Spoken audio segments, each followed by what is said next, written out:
Welcome to Movie Lounge. I'm your host, Stephen Wassung, and today is our Thursday episode. Sorry that this episode's a little later. I had work most of the day, so if you guys don't see an episode around noon during the day, then there's going to be one posted later on in the week or later on in the day because of work and stuff. So I'm trying to work the episodes with my job. So let's dig into it. Today we're going to talk about movie soundtracks and scores, and how that implies and how that tells us its own story in a movie and how it can help improve or not improve depending on what the film is. So again, if you guys want, you can even comment in live chat or when this video is posted and tell me what your guys' favorite composers are. So I like this topic. So let's dig in. So it, like I've said in my past episodes, it does come down to what the composer can do. I know I've said this, like what the actor can do in a movie and stuff. And the composer is a very key player and creator in this because he or she is trying to tell a story by just using music. And so for me, I'm more of a theatrical style, something like Star Wars or something like, and I know this is Transformers is a terrible, like becoming terrible movies, but the composers for that is, and I just looked up Steve Jablonsky. I'm right. You guys can correct me, but especially Steve's music is, it's very, for me, it's very powerful. I can go to the gym and work out and listen to his music and just feel pumped up. Or you have Hans Zimmer, who's really good, and you have Danny Elfman. People like that, or John Williams, people like that, they know how to create music that helps it. Because if you make a movie and you have a terrible story, a terrible script, and the movie's just god awful, the music can only go so far to help it. Because you're fighting with yourself when you watch this movie. You're like, I am not getting anything out of this movie. The music's nice, but nothing there.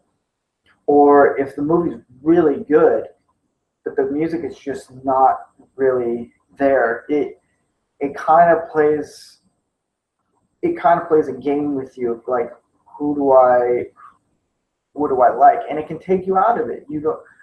If you watch a movie and then the music's not there, you're not as engaged. So a lot of composers, and it does come down to, not come down to it, composers really know what they're looking for in a movie, and they'll work with the directors and be like, hey, I have an idea for this, let's do it and stuff.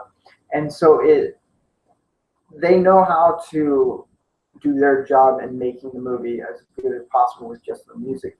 Or even when you have Lord of the Rings soundtrack, it's very theatrical, it's very grand, and I think it does come down to what the movie. If it's action, go with upbeat and go with top notch, and because it's a high adrenaline movie, and so it keeps you going.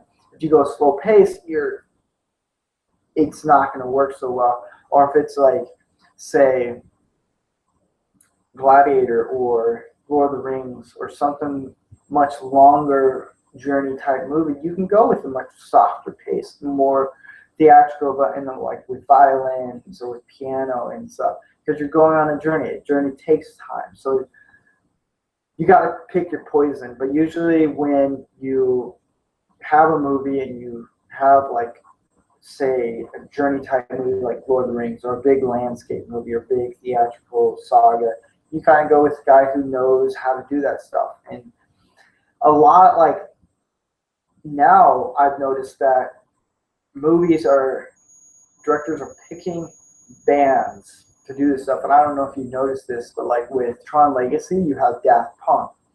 Phenomenal soundtrack. I loved it. Or you have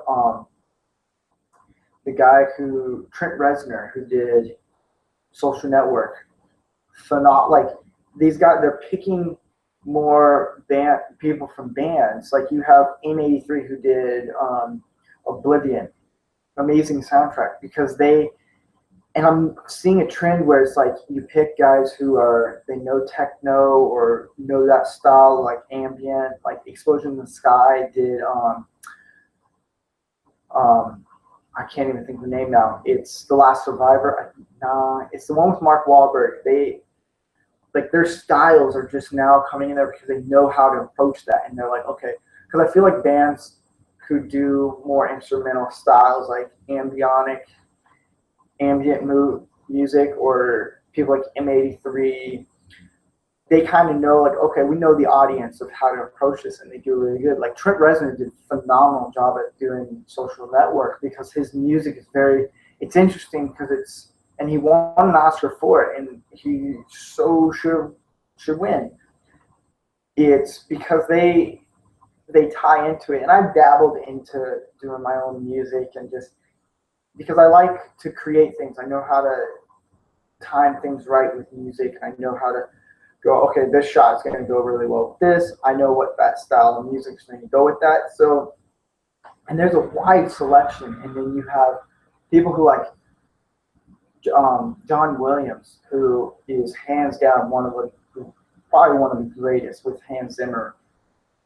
So it does they play its own story. And if you can actually listen to a soundtrack by itself with no imagery going through, and you can engage in it, you feel like you're engulfed in the film. So yeah, that's pretty much it about music. I feel like it can be a distraction depending on the music that you play for the movie. If it's too loud during a softer part of the movie, or too quiet during a loud part of the movie, you have to kind of play it out right, and you have to work with it and tune in right. So yeah, that is just that topic. I'm not much of a composer, but coming from an editor's point of view, I can grasp, okay, what part of this music would go good with this shot. If I'm doing a chase sequence, I'm going to do something more upbeat, more crazier style, because it's going to work with that. If I'm doing a longer shot, like a dialogue between two people or a group of people, I'm going to go much softer and more like a piano or like a cello and stuff. I love music with cellos, violins, and more orchestra. It's really cool. So yeah.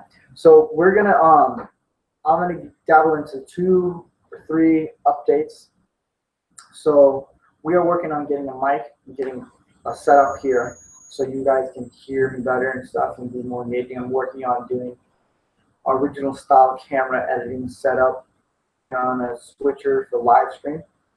So we're also going to I have a friend that we're going to do a live stream movie commentary. If you guys are interested in that, you guys can pick the movie that we're going to watch, and we're going to set up the camera to where we're live streaming and you hear us talking about the movie. So we're not really, it's just more of a communication with my friend and I of just watching the movie, and then you guys get engaged and we'll talk during it and stuff. So during the entire movie, it can be like Star Wars, it can be Lord of the Rings, it can be a corny movie, whatever you guys want us to watch, we'll watch it and we'll commentate during it. So you have your own little private commentator of a movie.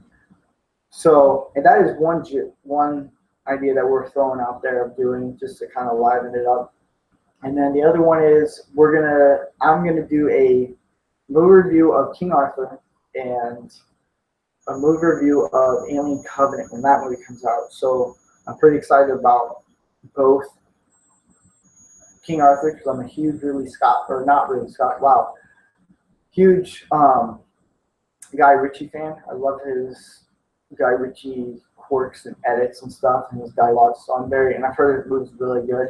So I'm going to check it out and give you guys an honest review of that. And I'm going to check out Alien Covenant and give you guys a review of that movie when it comes out. So I'm pretty excited about those 2. They're not going to be late reviews like Guardians of the Galaxy 2, because that is exhausting and it's tiring to do that. So I'll do it the next day. So yeah, this is a short episode. I've been busy all day. But tomorrow we'll get into another topic, a really good topic. I'll choose, or you guys can choose what topic I should talk about. All right. You guys can check out a movie, have me check it out, whatever you guys want. You guys have a good day.